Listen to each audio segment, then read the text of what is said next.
मंडळी नमस्कार, मी उमेश पोहोदरे। आज आपण हिटवीड एजिल घटक असलेलं तणनाशक कपाशीवर फवारणी करत आहे। ही बघा, ही जी पराठी लावलेली आहे ही सघन लागवड पद्धतीने लावलेली आहे। आपण 4 पुडके याच्यामध्ये लावलेले आहे आणि याच्याच बाजूला आपण सिंगल तास लावलेला आहे, बघू शकता। तर याच्यामध्ये बघा, कचऱ्याची स्टेज आणि मारण्याची पद्धत। ही लागवड 26 तारखेची आहे। पराठी जमथेम 2 पाणी आणि तिसरं पान कुठं कुठं काढत आहे। यामध्ये आता 12 दिवस झाले जवळपास। तर 12 दिवसातच आपण कपाशीमध्ये तणनाशक चालू केलं आहे। आपण 20 दिवसापर्यंत थांबलो तर कचऱ्याची स्टेज मोठी होऊन जाईल। कचऱ्याची स्टेज बघा, या पद्धतीने आपण आता मारणं सुरू केलेलं आहे। आता मारण्याची पद्धत दाखवतो तुम्हाला।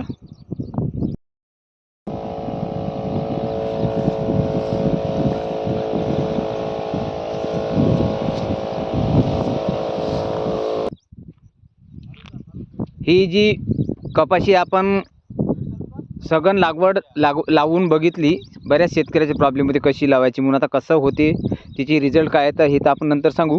ही आपली सिंगल लाईन,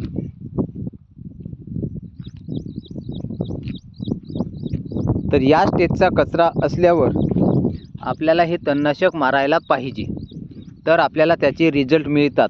अन्यथा मोठं झालं तर आपल्याला रिझल्ट मिळत नाही। मंडळी, हा मुद्दा झाला आता कपाशीचा। आता आपण सोयाबीनकडे वळू। हे बघा, आपण त्या दिवशी इथे सोयाबीन टोकन केली होती ज्वारी पिकामध्ये, व्हिडिओ पण टाकला होता आणि त्याच्यावर आपण व्हीप सुपर मारलं होतं 10% वालं 40 मिली। बघा त्याचा रिझल्ट, सगळी ज्वारी सगळी मरत आहे। आणि हे बघा सोयाबीन,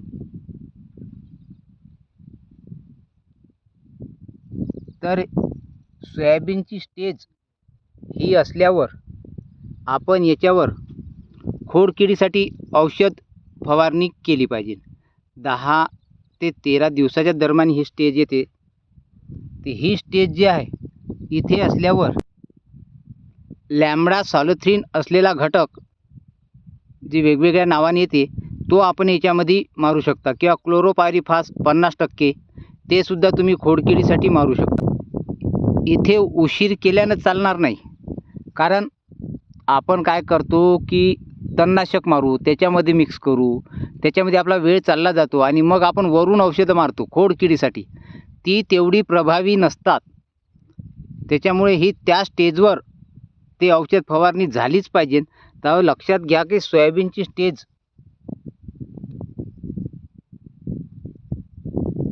ही असली पाहिजे। यावर्षी बरेच ठिकाणी सोयाबीनचा प्रॉब्लेम पण झालेला आहे, माझा पण झालेला आहे। हे दुसरं केलेली आहे आपण, आणि हे लक्षात घ्या। आपण इथे पण एक बेड तुरीचा पण टाकलेला आहे, तुरी खूप छान निघालेल्या आहे। गोदावरी तुरी लावलेली आहे। तर खोडकिडीसाठी ही अति योग्य वेळ आहे।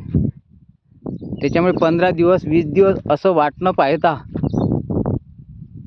सोयाबीनला तिसरं पान निघलं की तिथून 1-2 दिवसात आपली खोडकिडीची फवारणी झालीच पाहिजे, एवढं लक्षात ठेवा। याच्यानंतर आपण पुढचा व्हिडिओ बनवू पुढच्या स्टेजवर। धन्यवाद।